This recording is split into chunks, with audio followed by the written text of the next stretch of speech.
여러분 안녕하십니까? KBCS 오늘의 뉴스입니다.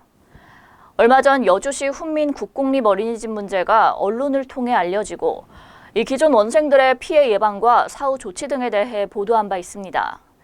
최근 여주시는 훈민 국공립 어린이집 문제와 관련된 관계 공무원과 어린이집 원장을 상대로 청문회를 진행했는데요. 하지만 이번 청문 당사자인 훈민 국공립 어린이집 원장이 여주시의 일방적인 몰아붙이식 청문회라며 반발하고 있는 가운데 감사원의 감사까지 진행되고 있어 결과에 따라 커다란 파장이 예상되고 있습니다. 권준호 아나운서가 보도합니다. 최근 여주시가 훈민국공립 어린이집을 대상으로 가진 청문회가 졸속으로 진행됐다는 뒷말과 함께 특별히 협의된 내용도 없어 청문회 무용론이 제기되고 있습니다. 특히 청문회 당사자인 훈민어린이집 원장 측이 여주시의 밀어붙이기식 일방적인 청문회에 대해 쉽게 수긍하지 않는 데다 이들 문제로 감사원 감사까지 진행되고 있어 향후 감사 결과에 따라 후폭풍이 예고됩니다. 여주시는 지난 21일 훈민국공립 어린이집 운영 존속 문제를 놓고 위탁자와 수탁자, 관계 공무원과 어린이집 관계자들이 참석한 가운데 청문회를 개최했습니다. 청문회에 앞서 시 측은 박 원장 측에 7월 29일까지 모든 수탁시설물과 관련 문서 일체를 인계하도록 한다는 내용을 통보했습니다.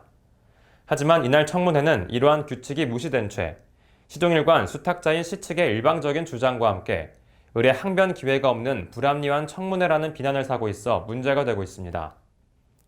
박 원장 측에 따르면 당초 시 측은 자신들이 29일까지 수탁자의 권한을 모두 인계한다는 내용을 사전에 공모를 통해 고지해 놓았는데도 불구하고 청문회 다음 날인 22일 미리 내정한 N모 씨를 새로운 수탁자로 결정한 후 23일 국세청에 사업자 등록까지 마쳤다는 것입니다.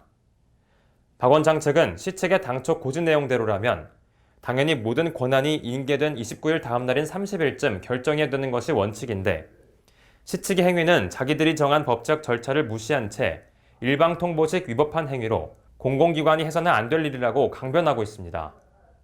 박 원장 측은 또 최초 시 측과 맺은 위탁계약서에도 수탁자가 위탁자에게 계약을 해지하려면 미리 계약 해지 3개월 전에 수탁자에게 사전 통보를 해야 한다는 규정을 명시해 놓았는데도 이런 규정을 무시한 채 미리 각본을 정해놓고 짜맞추기식 빈껍데기 청문회를 갖는 이유를 모르겠다며 시 측의 태도에 쉽게 승복하지 못하는 태도를 보이고 있습니다.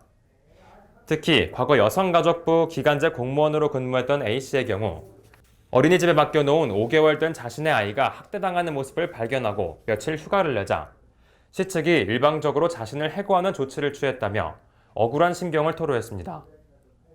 더욱이 시 측의 원을 폐쇄시킨 것과 위탁자를 바꾸는 법적 절차도 쌍방의 주장이 각기 다른 데다 법리 해석 문제도 모호해 말썽의 소지가 큰 것으로 알려졌습니다. 해임된 박 원장 측은 일단 시 측의 인수인계 절차는 응하지만 시 관계 공무원인 여성가족부 측의 무리한 행정감사와 사실을 도외시한 주관적인 견해와 법적 책임은 회피할 수 없을 것이라며 반대 의견을 제시하며 시 측과 대립각을 세운 채 맞서고 있어 추후 이 문제가 법적 공박으로 이어질 공산이 큽니다. 박 원장 측은 그동안 공권력 남용으로 인해 당한 억울한 사정을 국민신문고, 국민권익위원회 등에 호소했으나 만족할 만한 답변을 듣지 못한 채 상급기관인 감사원의 감사 결과를 기다리고 있습니다.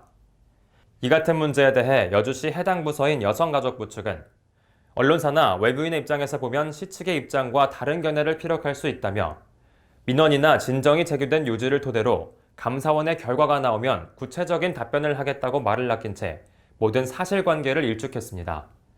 지금까지 KBCS 한국방송통신사 권준호였습니다.